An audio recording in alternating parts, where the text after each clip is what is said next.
Bonjour et bienvenue à l'émission La Parole Vivante. Cette émission, on comprend la Bible, on découvre qui est Dieu et quel est son plan extraordinaire qu'il a pour nous. Mon invité aujourd'hui est Martin Jalbert. Salut Martin. Salut Simon. Martin, toi, tu viens de la région, ou en fait, plutôt tu fais l'œuvre du ministère dans la région de Sherbrooke. Peux-tu nous expliquer un peu ce que tu fais? Oui, en fait, je viens de Québec, de la région de Lévis, mais je travaille à Sherbrooke dans un ministère qui est une école biblique. OK. Et moi, ce que j'aime dire aux gens, j'aime mettre les gens au défi de prendre du temps dans leur vie pour comprendre la parole de Dieu. Souvent, on dit on veut connaître Dieu, mais on ne fait pas rien de concret. Et nous, à Parole de Vie, on a un programme d'une année. Ça peut être 6 mois aussi ou 3-4 mois, une session, mais pour approfondir nos connaissances dans la parole de Dieu, pour être capable de mieux cerner le message que Dieu a pour nous autres. Et je mets les gens au défi de pouvoir faire ça. Et donc, c'est un privilège pour moi d'être ici avec toi puis parler de la parole de Dieu, de la Bible. Et je vais juste parler un petit peu de mon expérience. Moi, j'ai 2 filles qui ont fait ce programme d'un an-là et ça les a transformées. Pas tant le programme, le Dieu qu'ils ont découvert les a transformés. Puis quand je dis les dieux qui ont découvert, c'est pas parce qu'ils n'avaient jamais entendu parler, mais là, ils ont fait pour eux. C'est pas le Dieu de papa, c'est eux, ils ont rencontré Dieu. On est en train de parler, on fait une série sur les rencontres de Jésus. Et parfois, il y a des rencontres qui semblent orchestrées et il y en a d'autres que tu dis, OK, Jésus passait par là ou il y a quelqu'un qui vient voir Jésus. La rencontre qu'on voit aujourd'hui, c'est un peu spécial. En fait, ils ont tous été spéciaux, ils seront tous spéciaux, mais celle-là, d'une façon, peu importe. Il y a une personne qui a fait un effort particulier pour être là. Donc, je vous invite, on va aller la lire, on va lire quelques versets. Je vous invite à tourner avec moi dans Luc au chapitre 7, verset 36. Un pharisien pria Jésus de manger avec lui. Jésus entra dans la maison du pharisien et se mit à table. Et voici une femme pécheresse qui se trouvait dans la ville. Ayant su qu'il était à table dans la maison du pharisien, apporta un vase d'albâtre plein de parfums et se tint derrière aux pieds de Jésus. Elle pleurait. Et bientôt, elle lui mouilla les pieds et les larmes, de ses larmes, puis les essuya avec ses cheveux, les embrassa et les oignit de parfum. Là, il y a plein de choses qu'on ne voit pas souvent au Québec en 2022 là-dedans. La première des choses, on peut se mettre un peu en contexte. Un pharisien dit à Jésus, « Viens donc manger à la maison. » Ça ressemble à quoi, ça, il y a 2000 ans? On en a parlé dans une autre émission. Un pharisien, c'est un leader religieux. C'était lui qui contrôlait la synagogue, bref, l'Église de l'époque. Donc, c'est une personne importante dans le monde religieux de l'époque parmi les Juifs.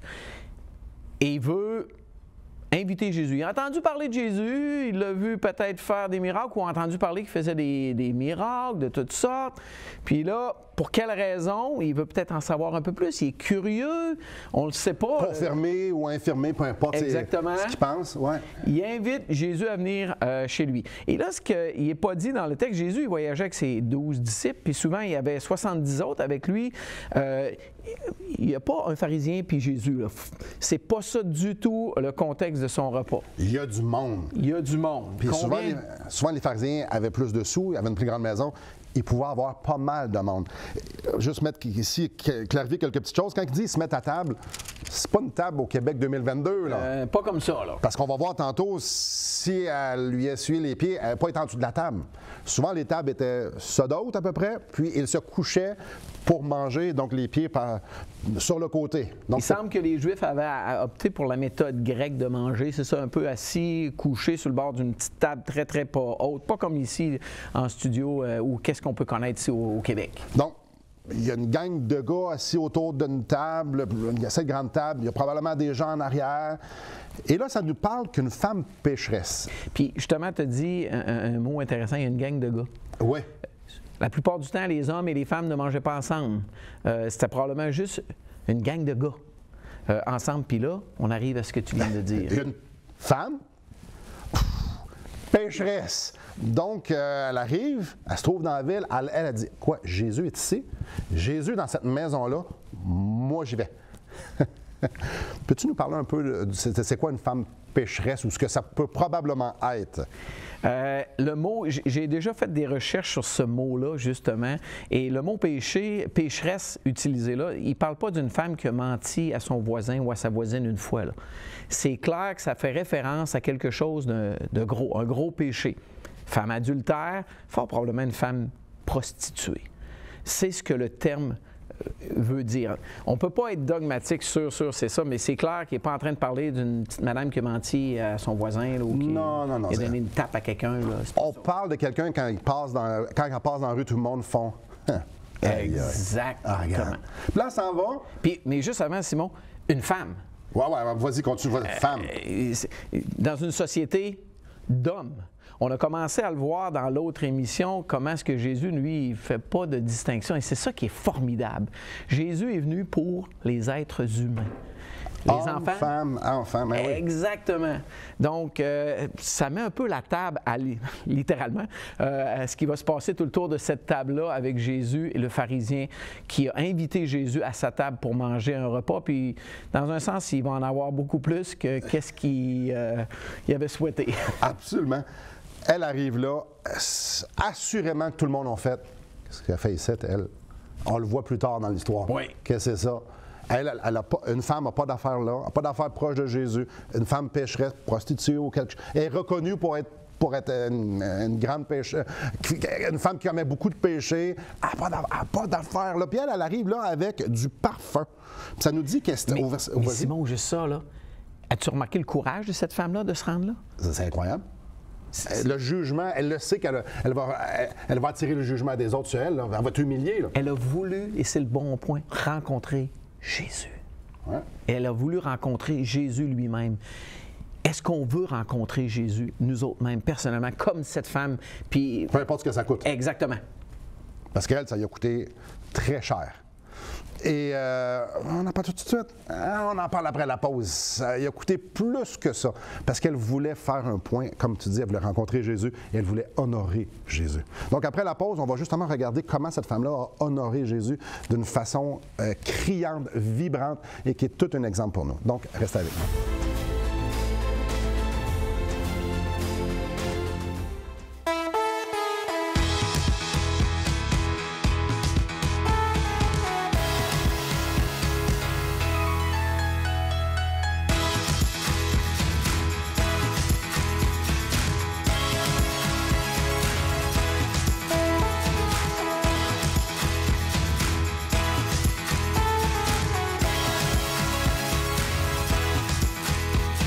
Pour en savoir plus, visitez radioespoir.ca.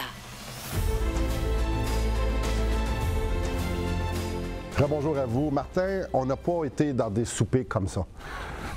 C'est totalement en dehors de notre contexte, de notre culture, de faire séparer les hommes et les femmes, juste manger couché ou assis, incliné, qu'un pharisien. Tout... Mais il y a une mine d'or ici. Il y a une femme, comme on a dit, une femme qui est normalement abandonnée, qui est mise de côté, qui est jugée, prend tout son courage à deux mains, va où ce que Jésus est, où ce que tous les hommes sont. Évidemment, tout le monde, il y a malaise. Il y a comme un éléphant dans la pièce. Et cette femme-là, elle ne cadre pas du tout. Jésus, lui, il fait absolument rien. Puis là, ça nous dit qu'elle pleure devant Jésus. Ça nous dit qu'elle pleure assez que ses pieds, les pieds de Jésus, sont mouillés. Et là-bas, il y a beaucoup de boîtes. Les pieds ne sont pas propres. Elle prend ses cheveux. Elle les essuie, met du parfum. C'est quoi la signification de tout ça? Là? Elle est en train de lui laver les pieds. Et pour nous, on ne fait pas ça dans notre culture. On porte toutes des belles chaussures couvertes, puis surtout en hiver au Québec. Très couvertes, oui. Exactement. Mais à l'époque, on marchait avec des sandales dans le sable. On arrivait à quelque part. La coutume, c'était de laver les pieds. Et il semble que le pharisien ne l'a pas fait. En fait, il ne l'a pas fait, puis on va le voir un petit peu plus tard. Mais elle se sent acceptée par Jésus. Elle n'a pas peur d'aller au pied de Jésus. As-tu remarqué qu'elle n'est pas au pied du pharisien? Au pied de Jésus. Le pharisien, c'est lui le responsable religieux de l'époque. Et comme on l'a dit tout à l'heure, la femme a entendu parler que le pharisien était dans la maison. Non, que Jésus était dans la maison. Normalement, le monde va voir le pharisien. Mais exactement. Ouais. Mais là, c'est Jésus. Et cette femme que la société rejette du revers de la main, elle est là, assise au pied de Jésus. Et Jésus fait quoi? Il donne un coup de pied? Non. Non, lave-moi les pieds. Il ne bouge pas du tout. Il l'accepte. Et ça l'amène dans cette place remplie d'émotions. Elle pleure. Elle, le mot en anglais, c'est overwhelmed. Elle est flabbergastée. Là. Elle est virée de bord. Ben oui. Elle ne s'est pas fait rejeter, puis ça n'a peut-être pas dû arriver souvent.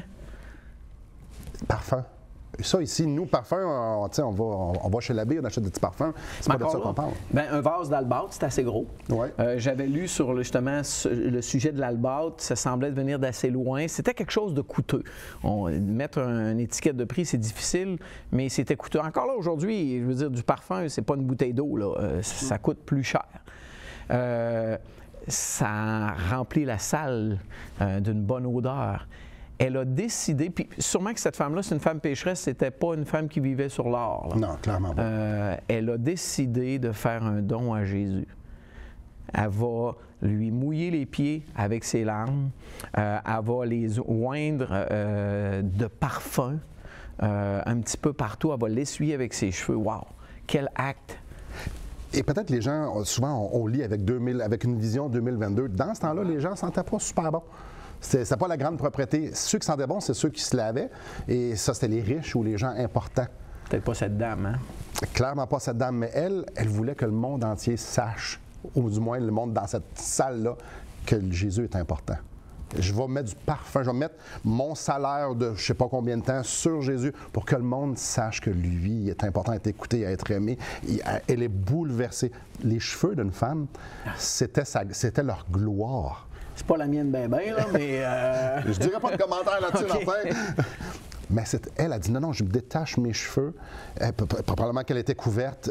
Elle a dit non, je t'essuie avec ma gloire. Je suis tes pieds, la partie la plus sale, avec ma gloire. Elle a mis Jésus à la bonne place. Elle voulait aller le rencontrer, puis elle savait qu'il en rencontrait, puis elle savait qui elle était, elle aussi. Puis, je veux dire, cette femme-là, là, après, là, comme tu dis, elle avait des pieds pleins de terre, de sable. Après, elle s'en va prendre sa douche. Non. C'est pas, il ne doit pas avoir ça à tous les coins de rue, là.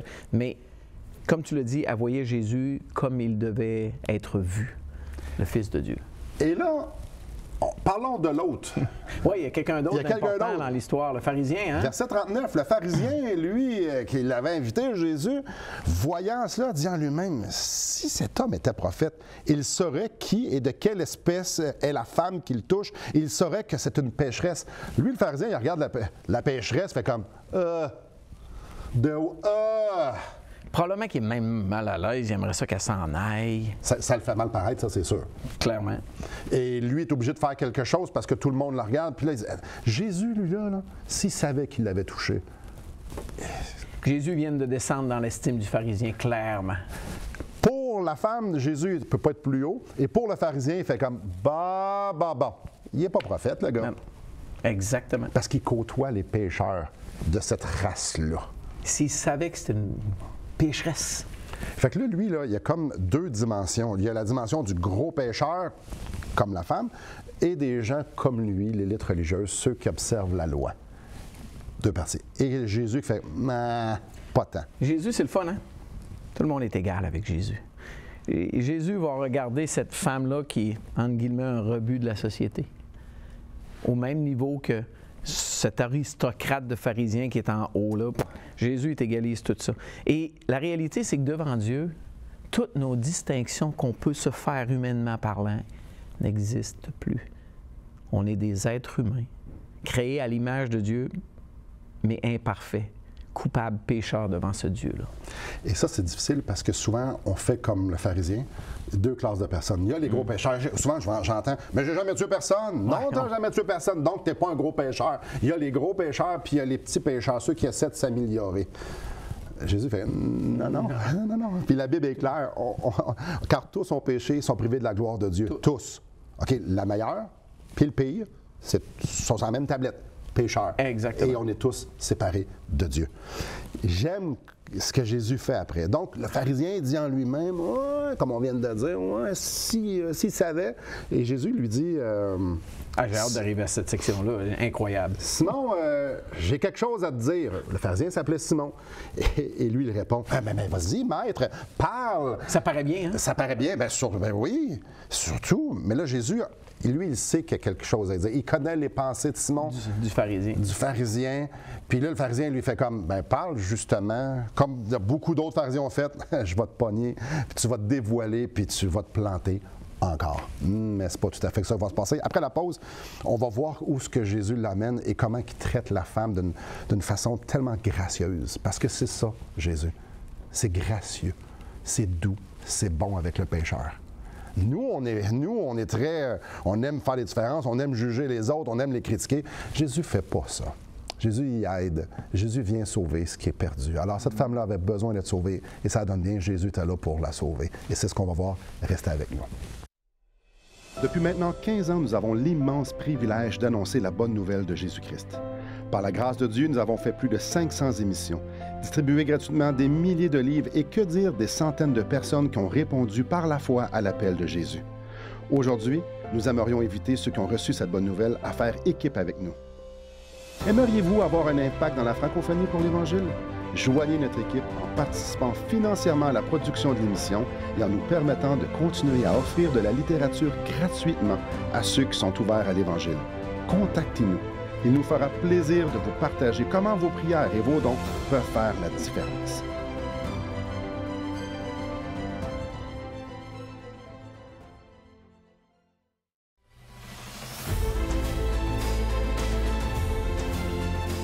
Bonjour à vous. Comme on a vu avant la pause, le pharisien, lui, se compare avec la femme, puis fait comme Jésus. Tu n'as pas compris. Moi, je suis sainte, moi, je suis bien, moi, je suis une bonne personne, je suis un religieux, moi, je connais ma tante. Elle, voyons, c'est un déchet de la société. Il se compare à elle, et dans la suite du passage, Jésus va inverser le rôle, il va la comparer à lui, et il commence avec une drôle d'histoire. Bien, pas une drôle d'histoire, avec un bel exemple. Bien, il juste faire comprendre aux pharisiens pourquoi il est venu sur la terre. Il va dire, il va prendre un exemple bien simple, il va dire, regarde, cette personne-là doit, mettons, 20 000 regarde, l'autre personne doit 500 et la banque décide d'oublier la dette des deux. Puis là, il va regarder le pharisien, il va dire, lequel va être le plus reconnaissant, tu penses? Et là, le pharisien va répondre, bien, celui que je crois qui devait 20 000 évidemment. Et là, il arrive, pour moi, c'est un des... Verset 44, là. Oui, c'est savoureux. C'est très savoureux. Puis, se tournant vers la femme.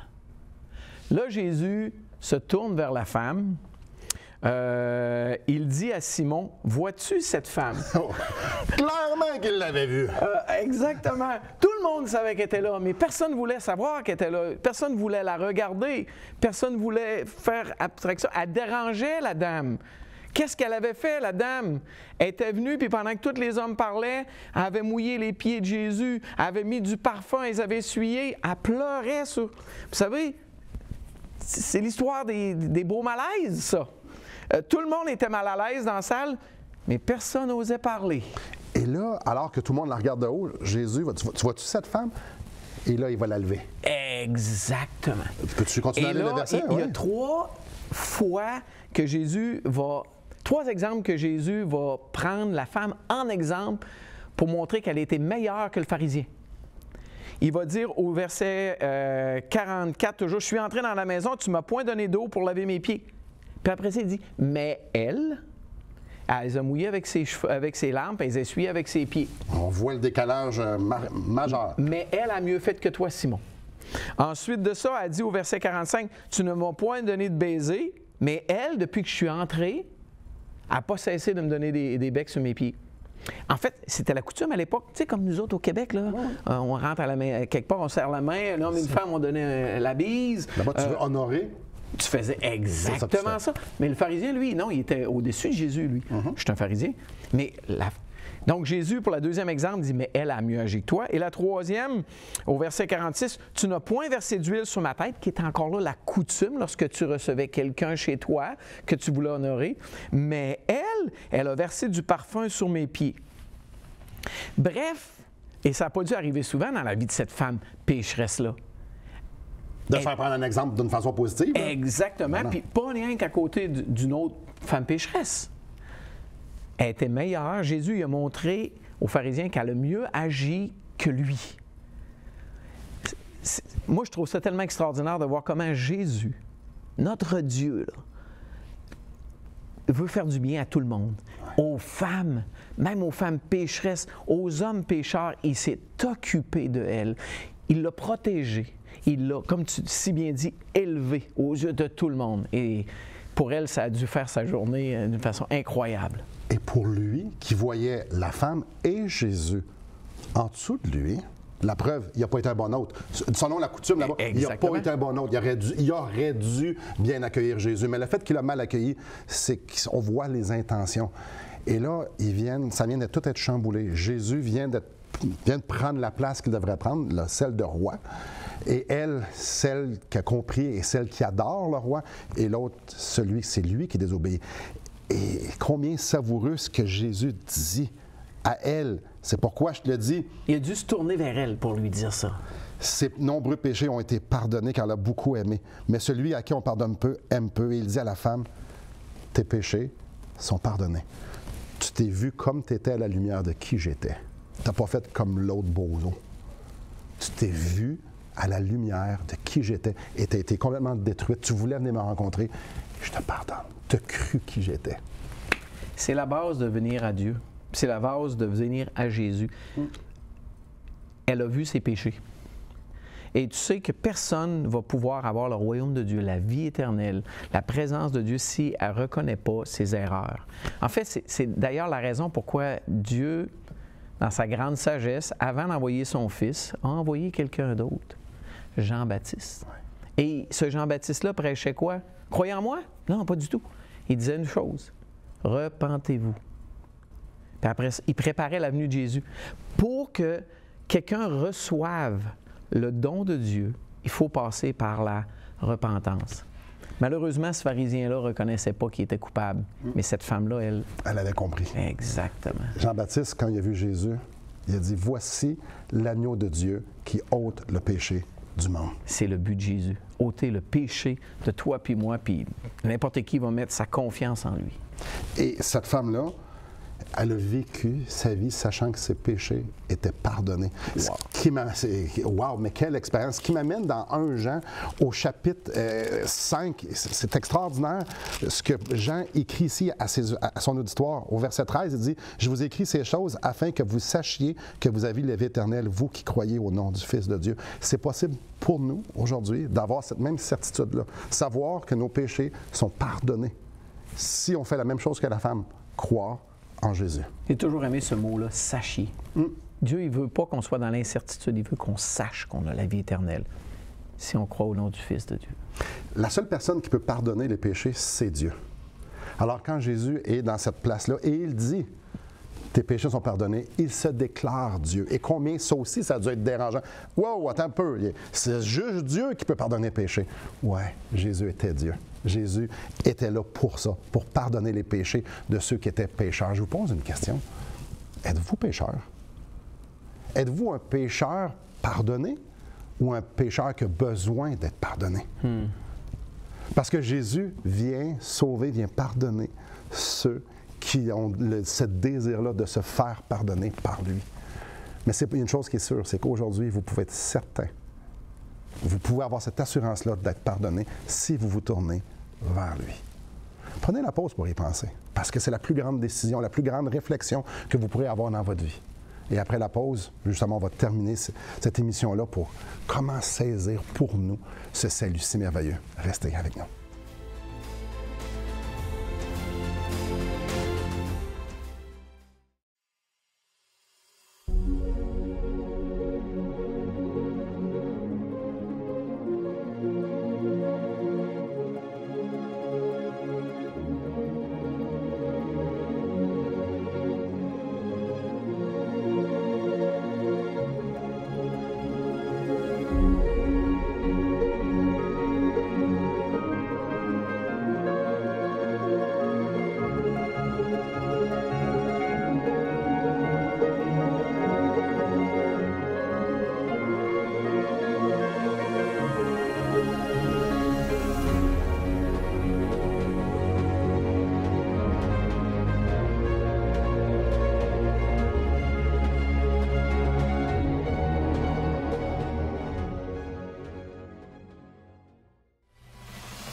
Bonjour. Martin, des fois, Jésus dit des affaires qui sont bouleversantes, rassurantes, qui peuvent transformer une vie. Jésus dit à la femme, au verset 50, « ta foi t'a sauvé, va en paix. Elle qui est une femme pécheresse, abandonnée, reconnue de tous, même par elle. Mais quel énoncé! Va en paix. Sûrement qu'elle n'était pas en paix avec... c'est pour ça qu'elle est venue voir Jésus, parce qu'elle ne se sentait pas en paix face à Dieu. Et Jésus va lui dire, ta foi t'a sauvé, pas tes bonnes œuvres. Puis ça, elle, c'est sûr qu'elle savait qu'elle n'avait pas fait de bonnes. Et c'est ça le problème de Simon le pharisien. Il ne réalisait pas qu'il ne pouvait pas. Il avait besoin de la foi, il ne pouvait pas par ses bonnes actions se rendre à Dieu. Et ce qui est bon dans ce texte-là aussi, c'est que Jésus lui donne l'assurance. Ta foi t'a sauvé. Peut-être bien. Non, il n'y a pas de ça. C'est une affirmation claire. Ta foi t'a sauvé. Parce que je t'ai pardonné. Exact. Juste le verset d'avant. Et Dieu, il veut qu'on sache qu'on a nos péchés pardonnés. Tous ceux qui nous écoutent, vous pouvez goûter exactement ce que cette femme a goûté, de savoir qu'elle est sauvée, que ses péchés sont pardonnés. Tu nous as lu 1 Jean 5,13, que Dieu il veut que nous sachions, afin que nous sachions que nous avons la vie éternelle. Dieu n'est pas un Dieu austère qui nous attend sur le coin du mur, dans un coin sombre avec un bâton de baseball pour nous frapper et dire « Tiens, je t'avais dit de ne pas faire ça. » Non, il veut qu'on sache qu'on a la vie éternelle si on confesse nos péchés comme cette femme-là l'a fait. Pas comme Simon l'a fait, par exemple. Simon, il ne se reconnaissait pas coupable devant Dieu. Et Jésus lui a donné l'assurance, comme à d'autres dans la parole de Dieu. Bien, justement, tu dis ça, ça me fait penser à une histoire super connue. Là, on le voit dans Luc 23. Quand Jésus se fait crucifier, il y a deux personnes. Il y en a une de chaque bord. Puis ça nous dit dans Marc que les deux l'insultaient. Ouais, si t'es Dieu, puis si tu dis qui que t'es, ben débarque, puis sauve-nous nous-mêmes. Puis à un certain moment, ça nous dit dans Luc qu'il y a un des brigands qui regarde l'autre, fait comme wow, nous on mérite d'être ici. Nous on est des pécheurs, nous on est des fraudeurs, on est des criminels, je veux dire. Nous on mérite d'être ici. Mais pas lui. Donc il réalise. Il a fini par réaliser. Au début, il ne réalisait pas. Puis la lumière allumée, comme la femme pécheresse. C'est un petit peu. Moi je suis pécheur. Puis regarde Jésus, puis il dit, on le lit au chapitre 23, et puis au verset 42. Et il dit à Jésus, souviens-toi de moi quand tu viendras dans ton règne. Jésus, tu es ma solution. Sauve-moi. Et ce gars-là, il a pu terminer sa vie avec cette assurance que ce que Jésus lui a dit. Je te le dis en vérité aujourd'hui, tu seras avec moi dans le paradis. Il est mort avec cette assurance-là. Sachant ça. Sachant que ses péchés étaient pardonnés. Qu'est-ce qu'il a fait? Il s'est tourné vers Jésus. Il a vu qu'il était pécheur. Il a vu que Jésus était la solution. Il a vu que Jésus était en train de mourir pour le sauver. Puis il a dit, sauve-moi. Même chose que la femme samaritaine, reconnaître qui nous sommes à la lumière de qui est et de ce qu'il a fait. Et c'est aussi accessible pour vous. Je vous en supplie, soyez réconciliés avec Dieu. Tournez-vous vers lui. Merci beaucoup, Martin. C'est un plaisir, Simon. Merci beaucoup et que le Seigneur vous bénisse.